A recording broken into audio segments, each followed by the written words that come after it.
চা দিয়ে কি খাবেন? বাড়িতেই বানিয়ে নিন সহজেই এরকম মুচমুচে একটা বিস্কুট। তার জন্য চায়ের জল চাপে একটা মিক্সি জার হাতে নিয়ে দেখুন ১ কাপ নিয়েছি আমি রিফাইন অয়েল আর দিলাম ২ কাপ চিনি দিয়ে মিহি পেস্ট করে তাতে ২ কাপ আটা দিয়েছি।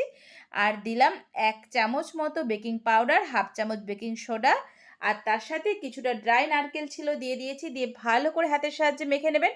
তার আগে অবশ্যই কিন্তু ১ চামচ মতো ঘি দিয়েছি ফ্লেভারের জন্য। দেখুন বন্ধুরা ঘিটা কিন্তু দিলে ভীষণ ভালো একটা গন্ধ বেরোবে। হাতের সাহায্যে মাখলে দেখবেন যখন দেখবেন ঠিক এরকম দলা পাকানো যাচ্ছে তখন বুঝবেন একদম রেডি। জাস্ট হাত দিয়ে এইরকম গোল করুন আর এরকম চিপে, চিপে একটা শেপ দিন। আর আমি কাঁটা চামচ দিয়ে জাস্ট একটা ডিজাইন করে দিয়েছি। আর কিচ্ছু না। এরপর একটা আমি পাত্র নিয়ে কেক বেক করি এই পাত্রটায়। এতে একটু তেল ব্রাশ করে পেপারের উপরে বিস্কুটগুলো দিয়ে জাস্ট ঢাকা দিয়ে ১৫ মিনিট বেক করেছি। একদম জাস্ট রেডি। ঠান্ডা করে সার্ভ